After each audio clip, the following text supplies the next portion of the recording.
Hello students, welcome to HR technical classes. जैसा कि आप लोग जानते हैं कि यूपीपीसीएल टीजी2 की वैकेंसी आई हुई है और उसके लिए हमने मैराथन क्लासेस स्टार्ट की हुई है, जिसमें हम 1600 मोस्ट इंपॉर्टेंट एमसीक्यूज़ को कवर करेंगे, जिसको पार्ट वाइज हमने कवर करना स्टार्ट भी कर दिया है। जिसका पहला वीडियो हमने अपने यूट्यूब चैनल पर डाला था। अगर आपने नहीं देखा है तो इस वीडियो के डिस्क्रिप्शन में उसका लिंक डाल दूँगा, जाकर के पहले वो वीडियो देखिए। उसके बाद आज हम फिर 50 एमसीक्यूज़ का एक पार्ट 2 कवर करने जा रहे हैं। ठीक है, तो चलिए स्टार्ट करते हैं। आज की वीडियो का पहला क्वेश्चन है कि निम्न में से चांदी का विद्युत रासायनिक तुल्यांक मतलब कितना होता है। तो चांदी का विद्युत रासायनिक तुल्यांक जो होता है वो 1.18 मिलीग्राम प्रति कूलम होता है। यानी कि ये आपको ये भी ध्यान रखना है कि रासायनिक तुल्यांक का मात्रक क्या हो जाएगा, मिलीग्राम प्रति कूलम, और चांदी का होता कितना है 1.18 मिलीग्राम प्रति कूलम। अगले वाली स्लाइड में हम दिखाएंगे कि अन्य विद्युत जो धातुएं होती हैं, चांदी हो गया और एल्युमिनियम हो गया, सोना हो गया, उसका विद्युत रासायनिक तुल्यांक कितना होता है उसको आप याद कर लीजिएगा। अगला क्वेश्चन दिया हो कि अपेक्षिक घनत्व मापने वाला यंत्र कौन सा होता है। तो ये ध्यान रखिए कि हाइड्रोमीटर की सहायता से हम अपेक्षिक घनत्व क्या करते हैं, मापते हैं।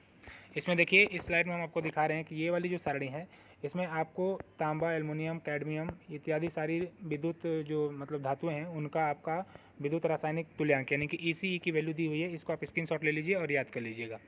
ठीक है, और ये जो आपको दिखाई दे रहा है ये है आपका हाइड्रोमीटर, जिससे हम अपेक्षिक घनत्व क्या करते हैं, मापते हैं। अगला क्वेश्चन दिया है कि अपेक्षिक घनत्व की इकाई क्या होती है। तो ये ध्यान रखिएगा कि अपेक्षिक घनत्व जो होता है वो यूनिट लेस होता है, उसकी कोई भी इकाई नहीं होती है। तो ये ऑप्शन डी क्या हो जाएगा, सही हो जाएगा। आपको ये क्वेश्चन याद कर लेना है। अगला क्वेश्चन दिया कि निम्न में से अस्थायी चुंबक बनाने के लिए उपयुक्त पदार्थ कौन सा होता है।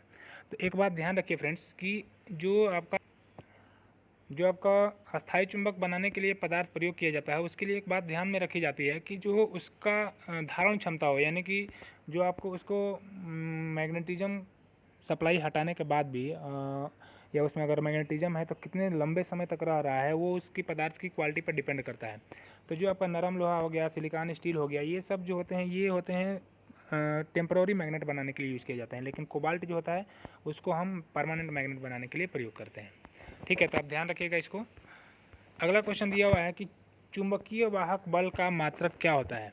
ये ध्यान रखिए कि ये है आपका मैग्नेटिक सर्किट का क्वेश्चन। जिस प्रकार विद्युत सर्किट में EMF होता है उसी प्रकार से आपका बिल्कुल मैग्नेटिक सर्किट में MMF होता है। ठीक है, तो MMF का मात्रक पूछा हुआ है कि MMF का मात्रक क्या होता है। तो ध्यान रखिए MMF का मात्रक जो होता है वो एम्पियर टर्न होता है, और MMF का फार्मूला होता है MMF बराबर NI। तो N जो होता है टर्न हो जाता है और I का मात्रक क्या होता है, एम्पियर। तो इसका मात्रक क्या हो गया, एम्पियर टर्न। ठीक है, और वोल्ट आपको पता है कि वोल्टेज का मात्रक होता है, वेबर जो होता है वो फ्लक्स का मात्रक होता है।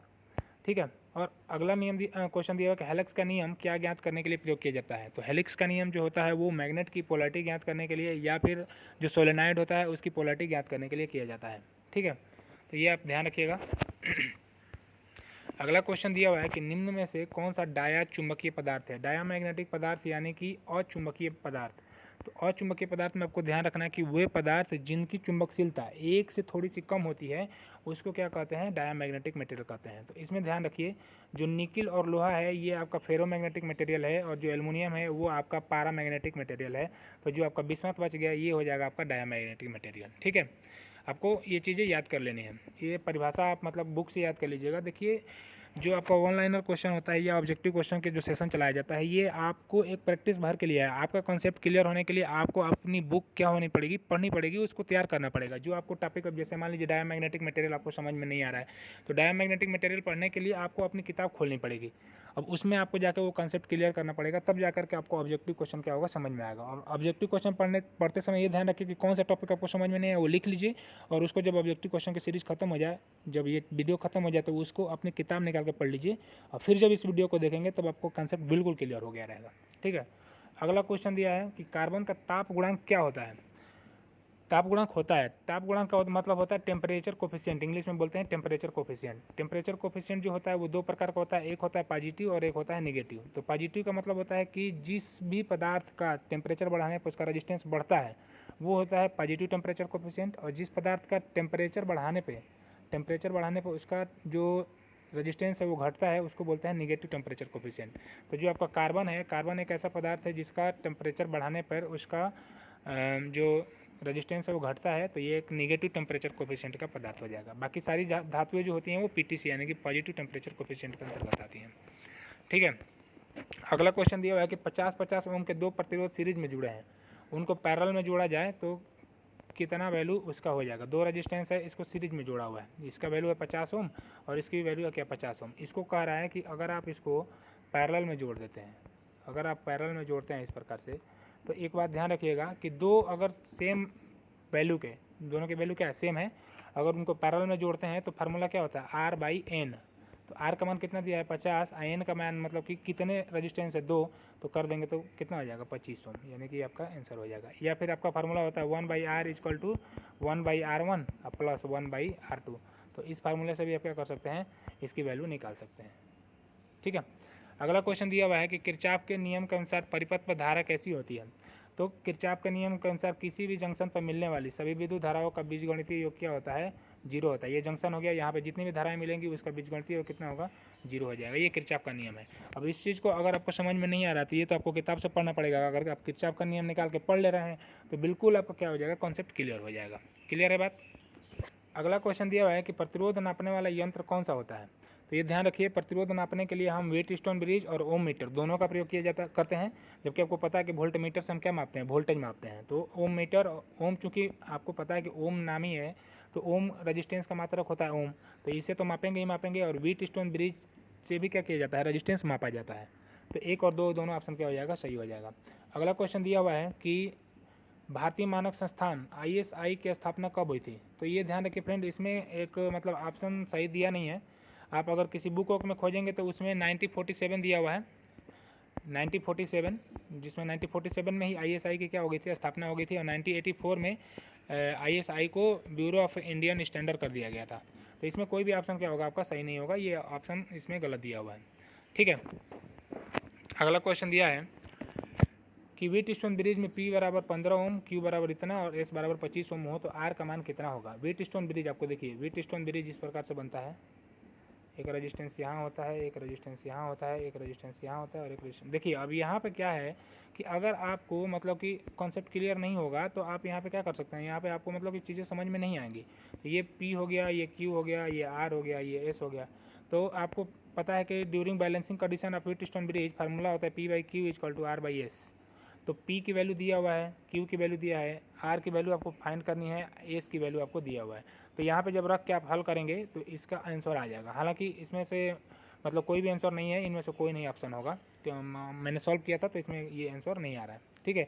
तो फार्मूला आपको ध्यान रखना है। देखिए जो आपको कॉन्सेप्ट है वो याद रखना है, ये नहीं कि आपने ये क्वेश्चन ही याद कर लिया कि P बराबर 10 ओम, Q बराबर इतना और इतना। तो ये जरूरी थोड़ी नहीं कि इतनी वैल्यू का आपको क्वेश्चन परीक्षा में भी पूछेगा, आपको बस कॉन्सेप्ट क्लियर करना है। ठीक है।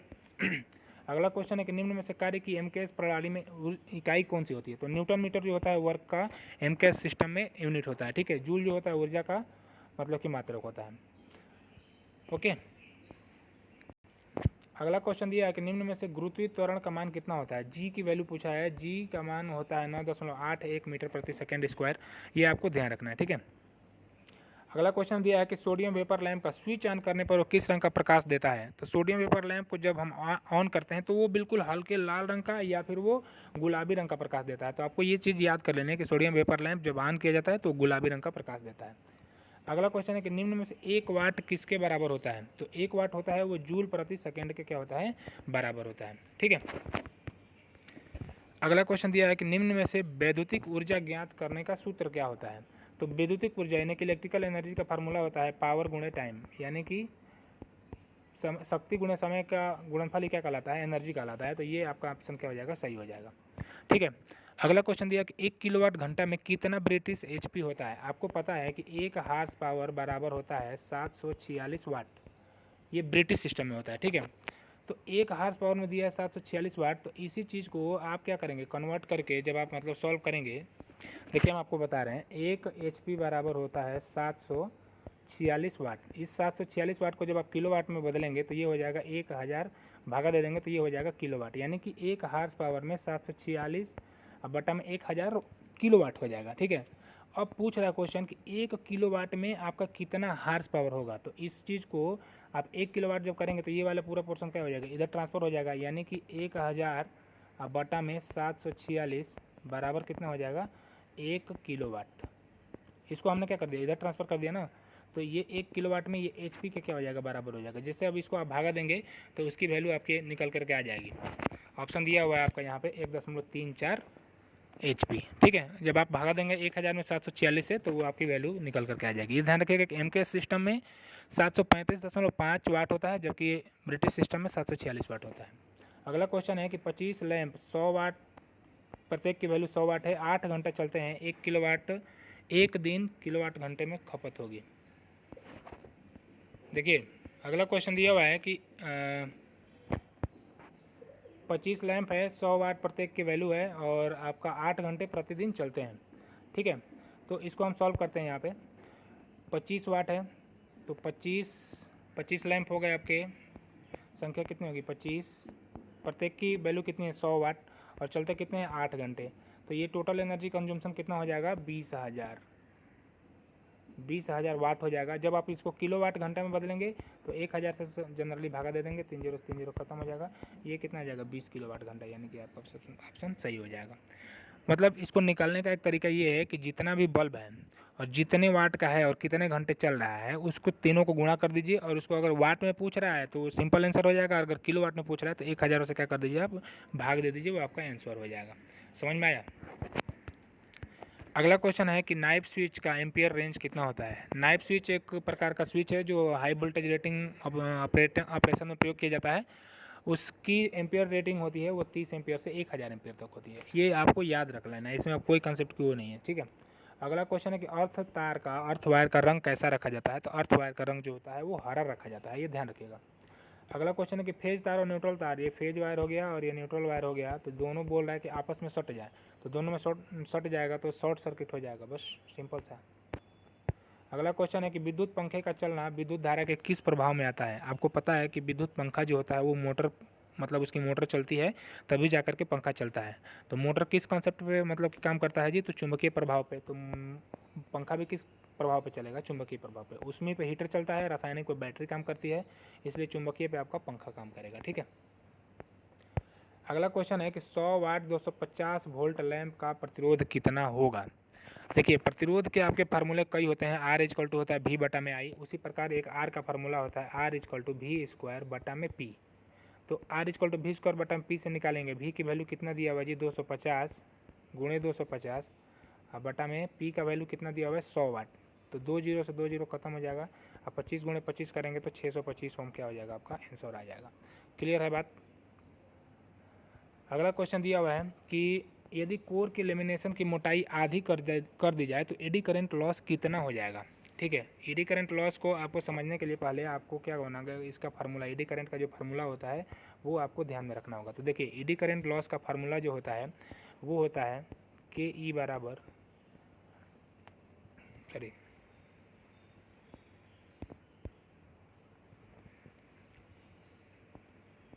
एडी करंट लॉस का फार्मूला होता है डब्ल्यू ई बराबर K E F square B M square F square T square into भी। टी क्या होता है, टी आपका जो होता है ये आपका कोर के लेमिनेशन की मोटाई होती है, यानी कि जो ईडी करंट लॉस है वो डायरेक्टली प्रोपोर्शनल है किसके, लेमिनेशन की मोटाई के स्क्वायर के, सीधे आपको ध्यान रखना है। तो यहाँ पे क्वेश्चन क्या पूछा हुआ है, आपका क्वेश्चन पूछा हुआ है कि आपका जो कोर के लेमिनेशन की मोटाई आधी कर दी जाए तो स्क्वायर के बराबर है ना जी, स्क्वायर के प्रोपोर्शनल है तो 4 गुना कम हो जाएगा, 4 गुना कम हो जाएगा। 2 गुना कम कर रहे हैं तो आधा कम कर रहे हैं ना, तो 1/2 कम कर रहे हैं तो 4 गुना कम हो जाएगा एडी करंट लॉस। अगला क्वेश्चन है कि इलेक्ट्रोप्लेटिंग है तो कौन सी सप्लाई चाहिए, तो डीसी सप्लाई चाहिए, इसमें आपको कोई भी वो नहीं करना, आपको ध्यान रखना है। अगला क्वेश्चन है कि निम्न में से सर्वोत्तम सुचालक पदार्थ कौन है। आपको ध्यान रखिए माइका भी एक इंसुलेटर है, बैकलाइट भी और मार्बल भी, तीनों क्या है एक इंसुलेटिंग मटेरियल है, तो सुचालक कोई है नहीं, तो इनमें से कोई नहीं, आपका ऑप्शन क्या हो जाएगा, सही हो जाएगा। अगला है चार्जिंग के समय लेड एसिड सेल विद्युत ऊर्जा को परिवर्तित करती है। ध्यान रखिए जब कभी भी बैटरी को चार्ज किया जाता है तो वो विद्युत ऊर्जा मतलब सप्लाई लेके चार्जर से उसको केमिकल एनर्जी में परिवर्तित करती है, और अगर बैटरी से सप्लाई ली जाती है तो केमिकल एनर्जी को इलेक्ट्रिकल एनर्जी में परिवर्तित करती है। तो यहाँ पे क्वेश्चन क्या पूछा हुआ है, क्वेश्चन पूछा हुआ है कि जो आपका लेड एसिड सेल है वो विद्युत ऊर्जा को कहाँ परिवर्तित करती है, तो रासायनिक ऊर्जा में परिवर्तित करती है, ये आपको ध्यान रखना है, ठीक है। अगला क्वेश्चन है कि सबसे अच्छा चालक निम्न में से कौन सा है, तो चांदी है। चांदी इन सब में भी अच्छा है और सबसे अच्छा चालक भी चांदी ही होता है, ठीक है। अगला क्वेश्चन है कि डेनियल सेल का विद्युत वाहक बल कितना होता है, ये सब याद रखना आपको, 1.1 वोल्ट होता है। फेरामैग्नेटिक पदार्थों की चुंबकशीलता कितनी होती है, तो फेरामैग्नेटिक मटेरियल एक ऐसे मटेरियल होते हैं जिनकी चुंबकशीलता सबसे अधिक होती है और उसकी वैल्यू जो होती है वो 200 से लेकर 1000 तक होती है। तो इसमें सबसे ऑप्शन 1 से अधिक वाला ही सुटेबल बैठ रहा है, इसीलिए ये आपका क्या हो जाएगा, सही ऑप्शन हो जाएगा, ठीक है। तो फेरोमैग्नेटिक का सबसे अधिक होता है 200 से 1000, क्योंकि उसमें ऑप्शन नहीं दिया है तो 1 से अधिक वाला मारेंगे। और इकाई से कम जो होता है ये डायामैग्नेटिक का होता है, और इकाई से थोड़ा अधिक जो होता है वो पैरामैग्नेटिक का होता है, याद रखिएगा। अगला क्वेश्चन दिया हुआ है कि अगर 150 वाट 100 वोल्ट के दो लैंप समांतर में जुड़े हैं तो टोटल पावर कितना होगा। देखिए कभी भी अगर पावर को जोड़ा जाता है पैरेलल में तो पावर क्या हो जाता है, ऐड हो जाता है। तो 100 वाट का जुड़ा है ना, तो 150 वाट का है तो 150 प्लस 150 बराबर कितना हो जाएगा, 300 हो जाएगा। अगर वही सीरीज में जुड़ा रहता है तो एनर्जी सीधे पावर सीधे क्या हो जाता है, आधा हो जाता है, ठीक है। 300 वाट इसका आंसर सही हो जाएगा। अगला क्वेश्चन है कि हरा नीला पीला चांदनी अंकित प्रतिरोधक का मान कितना होगा। देखिए इसके पहले वाले वीडियो में हमने बताया था कि कौन सा कलर जो होता है वो किस वैल्यू को क्या करता है, आपको शो करता है। तो इसको सॉल्व करने के लिए आपको वो सारणी याद होनी चाहिए। मैं अगर आपको यहाँ पे सॉल्व करा भी देता हूँ तो आपको रटने से कोई फ़ायदा नहीं होगा। पहले आप पिछले वाले वीडियो में जाइए और वो सारणी याद कर लीजिए और वहाँ से आप अपने मन से ही इस क्वेश्चन को क्या कर लेंगे, हल कर लेंगे, ठीक है। अगला क्वेश्चन है कि नीले धरातल पर सफ़ेद चिन्ह किस सुरक्षा का चिन्ह का संकेत करता है। देखिए संकेत जो आपका सुरक्षा संकेत होते हैं वो 4 प्रकार के होते हैं। वो होते हैं सकारात्मक यानी कि पॉजिटिव, और निषेधात्मक यानी कि नेगेटिव, सचेतक यानी कि आपका सूचना देने वाला वार्निंग साइन, और सूचनात्मक यानी कि इन्फॉर्मेटिव मतलब कि कोई सूचना देने वाला, सचेतक मतलब कि वार्निंग देने वाला, ठीक है।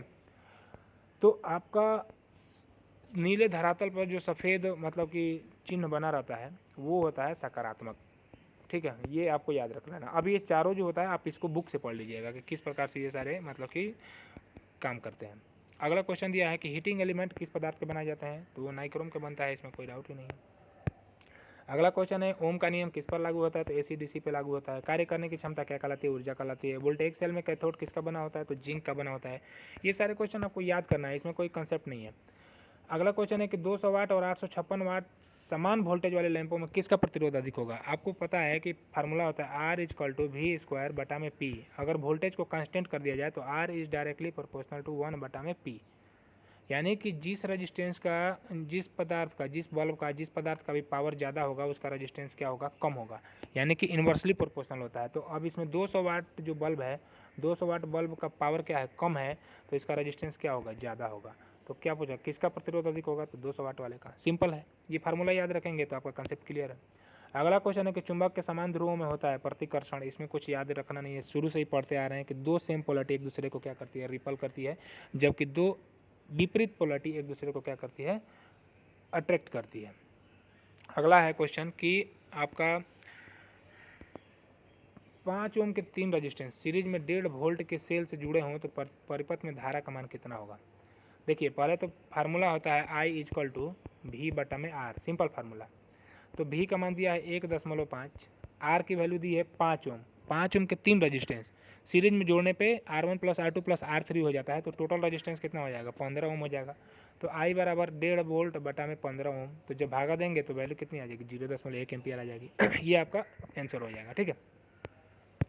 अगला क्वेश्चन है कि दाएं हाथ के नियम में अंगूठा किसको दर्शाता है, तो दाएं हाथ के नियम में अंगूठा जो होता है वो धारा की दिशा को दर्शाता है, ठीक है।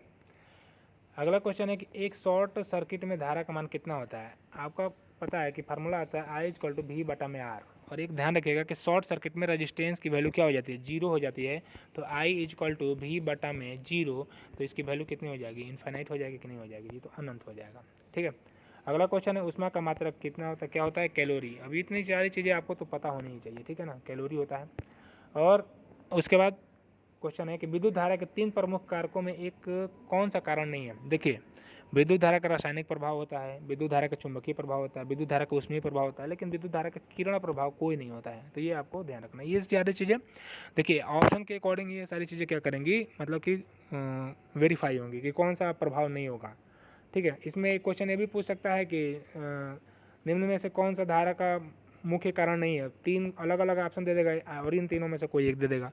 तो ये सारी चीज़ें आपको विद्युत धारा के विभिन्न कौन कौन से प्रभाव होते हैं ये आपको किताब से पढ़ना पड़ेगा। ठीक है, किताब आपके पास जो भी ITI की किताब है, या अगर आप थोड़ा हायर लेवल की तैयारी करते हैं तो पॉलिटेक्निक की किताब है, उससे आप क्या कर सकते हैं, कॉन्सेप्ट प्राप्त कर सकते हैं। अगला क्वेश्चन, भारत में सप्लाई फ्रीक्वेंसी का मान 50 हर्ट्ज होता है, ये ध्यान रखना है। हाई वोल्टेज केबल की वैल्यू कितनी होती है, तो वो होती है 22,000 वोल्ट, यानी कि ये आपका वैल्यू हो जाएगा 22 किलो वोल्ट। अगला है कि कार्य करने की दर क्या कहलाती है, शक्ति कहलाती है। ठीक है, तो फ्रेंड्स इस प्रकार से हमने आज 50 क्वेश्चन को कवर कर लिया है और आई होप कि आपको ये क्वेश्चन समझ में आए होंगे। देखिए कुल मिला के बात कहने का यह है कि अगर आपको कॉन्सेप्ट क्लियर करना है तो बुक पढ़ना पड़ेगा।